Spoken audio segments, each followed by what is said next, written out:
Hi, and welcome to Making Mannequin Heads into Planters! Part something in the 40s. Pretty cool, right? It's like 42, 43.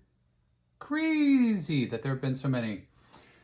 So how you doing? I hope you're doing well. I hope your day is going well, and I hope your week has been a good one. So the last time we were working together on this, like and subscribe. Tell all your friends. It's a blast. I think I've had a little too much caffeine today. It'll wear off at some point. We'll find out if it's before I go to bed. So, make sure to tell all your friends and make sure to mute me if you want. Just watch. Or you can watch it at a faster speed with the closed captions on, which is, that's kind of how I look through them at times. I was on a plane heading to the West Coast last week, and last week at some point, more than a week ago now. And I was like, well, I don't want to do any of the movies that they have on the plane. So I sat and I watched my videos. Is that weird? I mean, is it?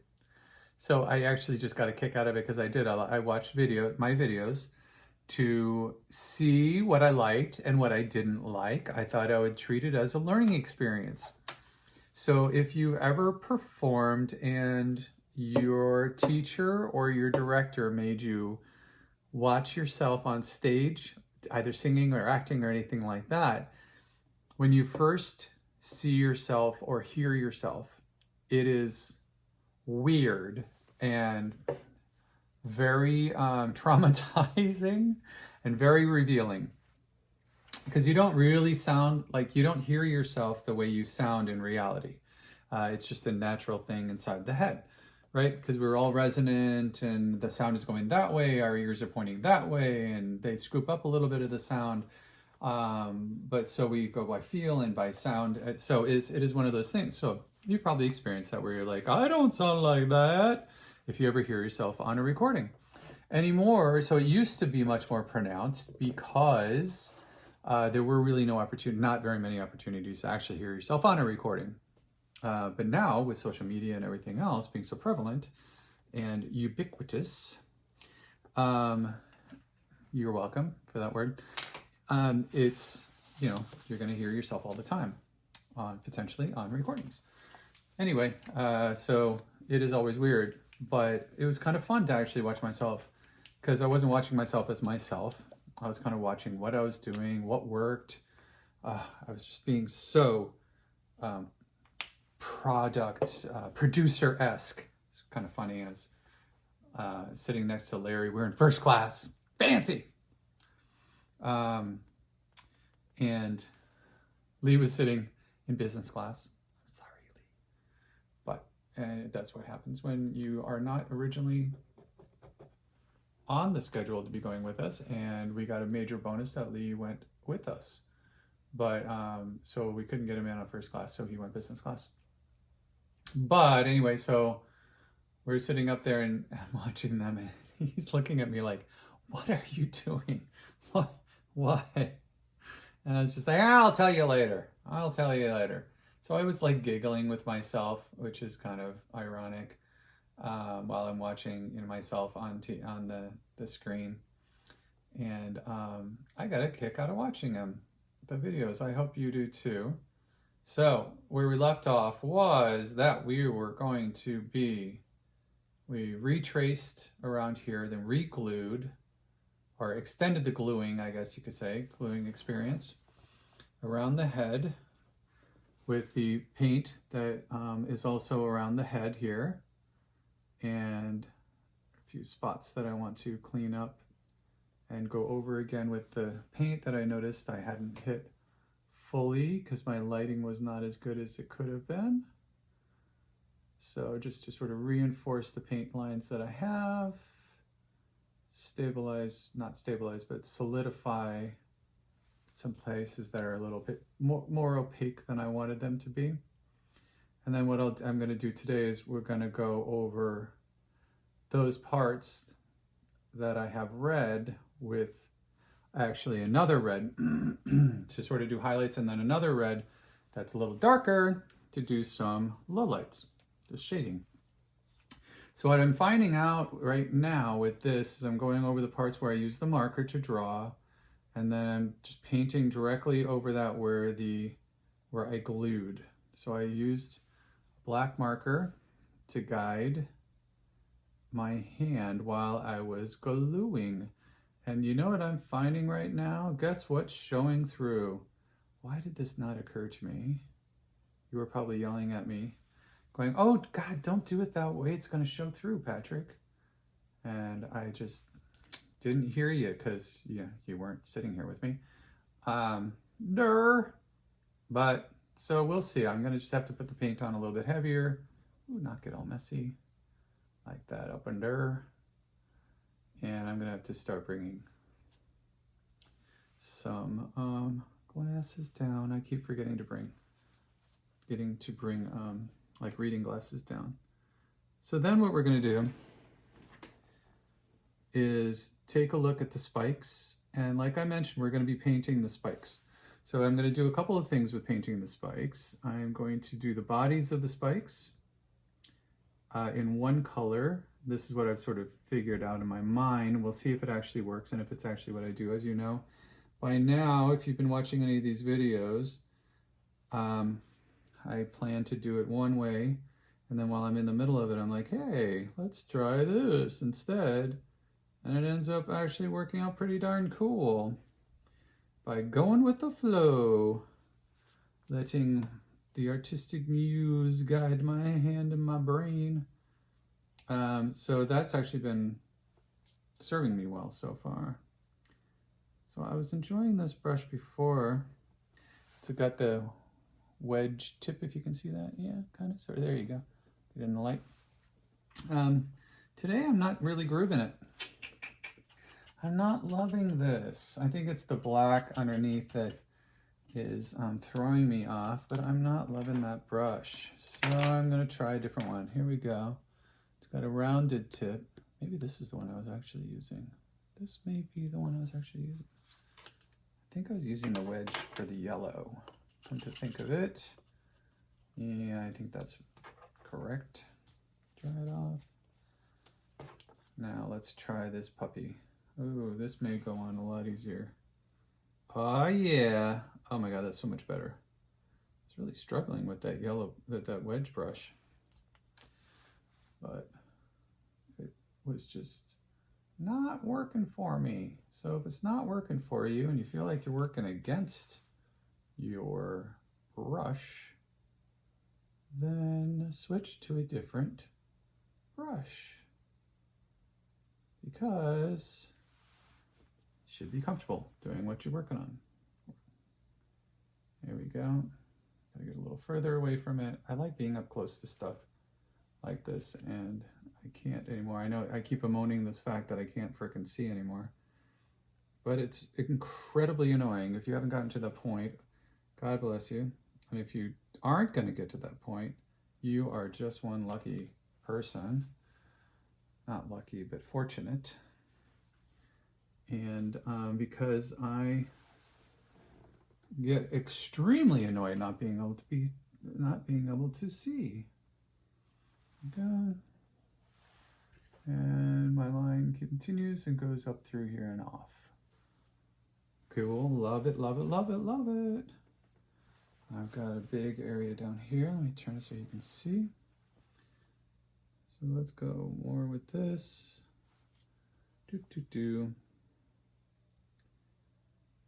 So it's starting to get to be fall. It's now September, just so you know, because these are out of time. Not I'm out of time, but they're like in time and space. Timeless, that's the word for it. Or something like that. Anyway, so you're watching them whenever you happen to be watching them. And I made them when I made them. So right now, it's actually the middle of September 2022. That was so long ago, you're saying. where you're saying, oh, that was yesterday. Anyway, a philosophy on that. And the temperature started changing. So I drive a little motorcycle that I got this year. It's a little Benelli, Italian design, Chinese made.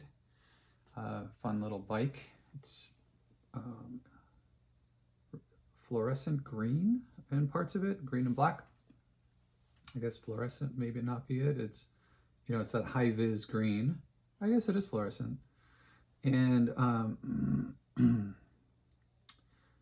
not that it matters what color it is, but it's cute. And it's only 135 cc, so it's a little guy.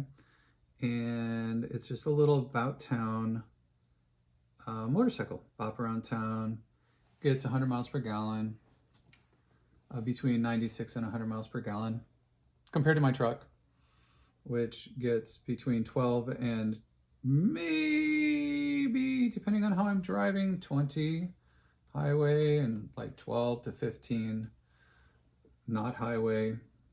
And I'm lucky to get 12 if I'm towing. Got it because we have this wonderful camper. It's fabulous. 22-foot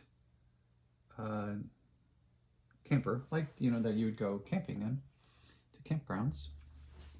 Well, we needed a big enough vehicle to tow it, so I got my wonderful Ram 1500 that I absolutely love. It's crew cab, so it's basically like an SUV with a 5'7" bed. So it's got the short bed, and it's a great truck. I absolutely love it, but it do use that gas.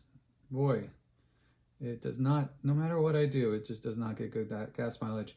And to, you know, use it to commute into work, which I go into the office, it's about 25-minute drive, not very far. But to commute into the office, you know, the 3 days a week that I go in, I work remotely 2 days and then go into the office 3 days. It just, you know, it was killing me. Because I'm like, well, all I'm doing is going back and forth to work, and I'm spending all this money on gas, as you all can relate. So I was figuring, well, I grew up having this really great little Yamaha 125, and then I had a Honda CB350 for a while in Kansas City.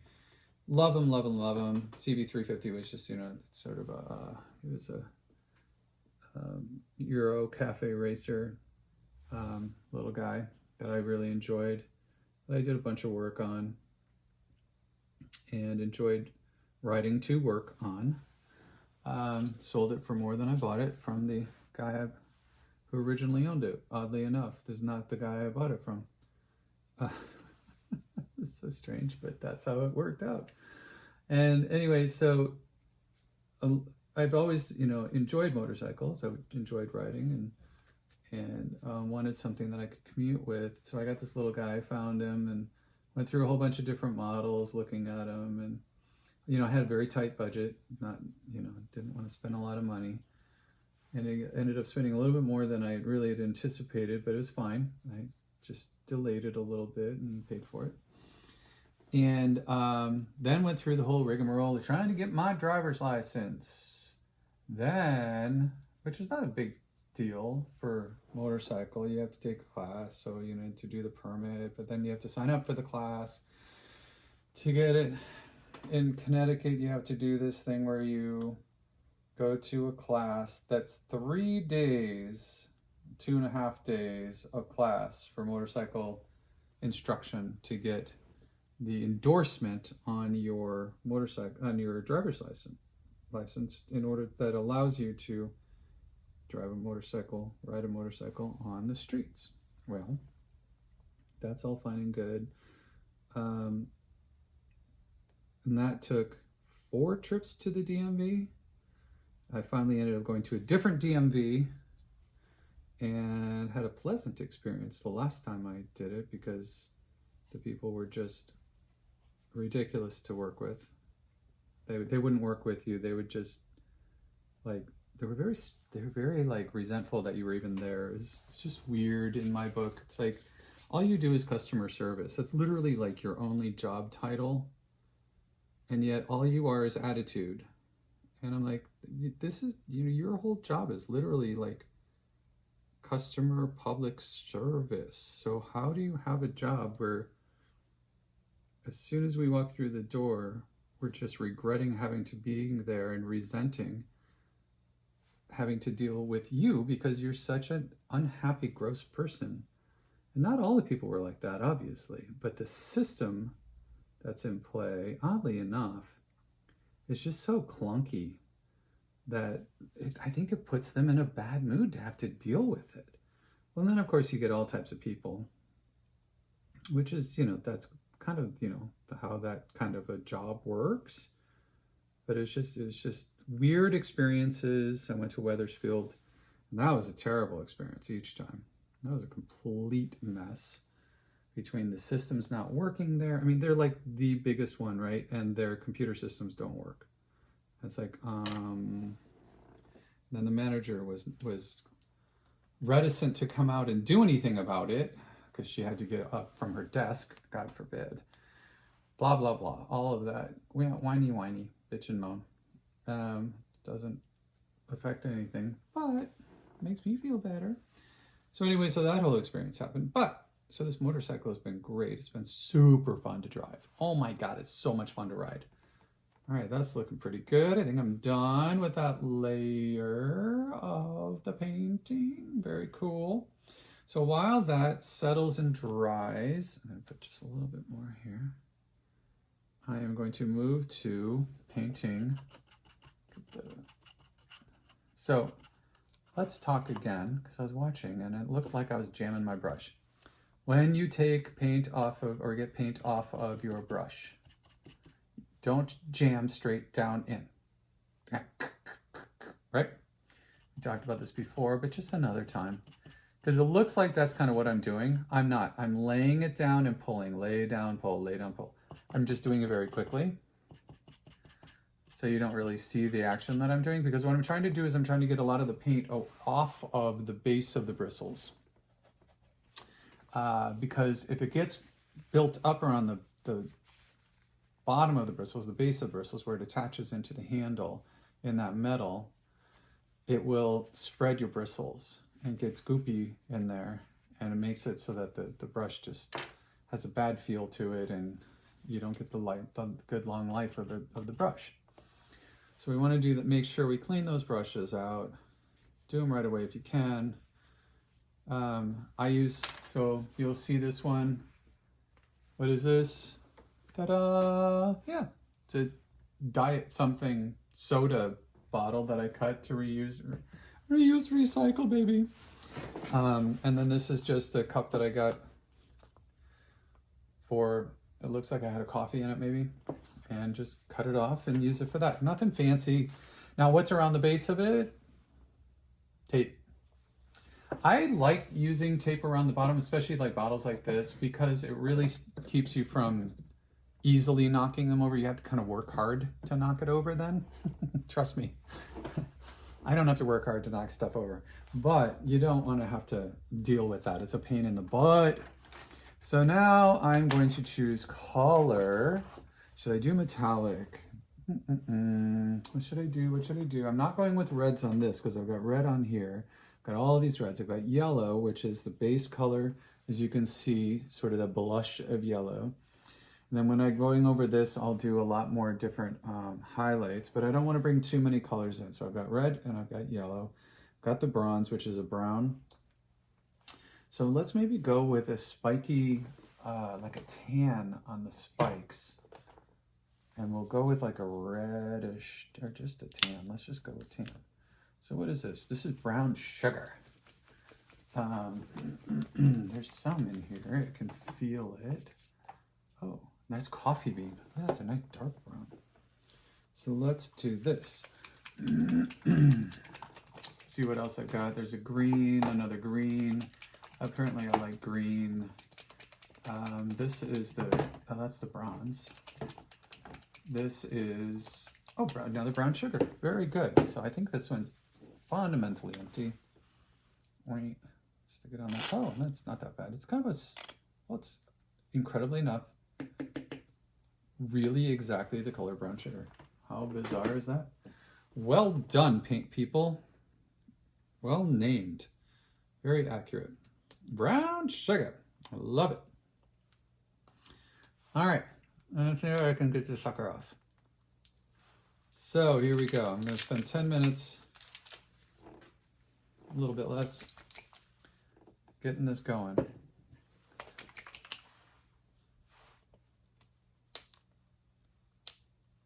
Yeah, don't do this at home. I've done it my whole life. It always freaked my mom out for good reasons. It's like I have these really, really, really good teeth, and I always use them to open stuff. So I don't recommend it to other folks, especially if you don't have like really solid teeth. Oh, this one looks like it's very old and chunky. Ew. Well, I don't need more mixing. All right, good. There we go. For what I'm doing, it works. So I have the two different colors of brown. I got a darker brown and a lighter brown, as you can see. Let's move it toward that way so you can see darker brown, lighter brown. And I'm just gonna start on the big ones in the back where they can't be seen as much. So I'm gonna put the paint on and then drag it to the end, because I really want to do this in as few strokes as possible, to not overwork it, and also to not take the chance of breaking these things off, because I don't want too much pressure. There we go. I don't want to do right, because then it's going to be funky, like really funky and gross and ugly looking. So I want longer strokes and just drag it down. I'm going to do the top now, and then I'm going to turn them and do the other surfaces instead of spending a whole bunch of time turning it for every single one, which is what I really want to do. I have this urge to, every single one gets its own painting time of lots and lots of time. Well, yeah, no. Where is this going? It's going outside, Patrick. That's right. So since it's going outside, we're getting paint on it. And what's kind of cool is if I do have streaks, it's actually going to make it look just cooler, I think, because it'll make it look more actually like hair or spikes or whatever, especially with the bronze that I've got on there.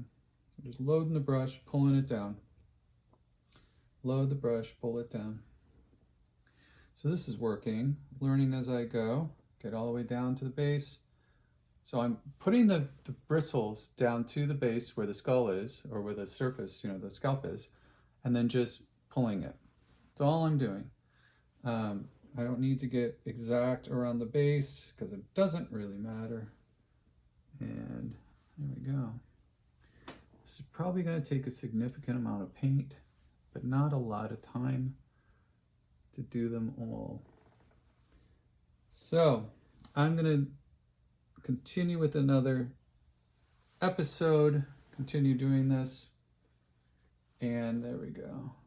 The lower ones, I'm just going to do the tops. I'm going to sign off for now. I promise not to do any work that when I'm not on this screen with you and sharing it with you. I know that sounds weird, but I don't know. I thought it was a good thing to decide to do. So I'll continue in the next episode, starting on these bristles, getting them so they have multiple colors on them, so they get dynamic. And I'm probably going to go from that darker brown, work it so I put lighter brown on the way out, and then maybe yellow on the tips, to be kind of cool. I think I'll like that. And on the surfaces here on those tips, it'll go yellow and maybe a couple other colors, maybe orange. All right, I hope you have a wonderful day. Put the love out in the world. There's not enough love in the world. And I hope you give yourself lots of space and lots of time and lots of room to learn and grow. Other people are very hard on you, even those people who don't know you, and people are very judgy. Don't be one of those people. You can choose not to be a judgy person. And you can choose to give yourself space. Take a breath. And breathe it out. And then respond. I tried to do that. I don't always do that. I kind of half and half do it. Getting better. Half and half is a lot more than it used to be. So enjoy your week. Put the love and have just a wonderful time. Bye. See you in the next one.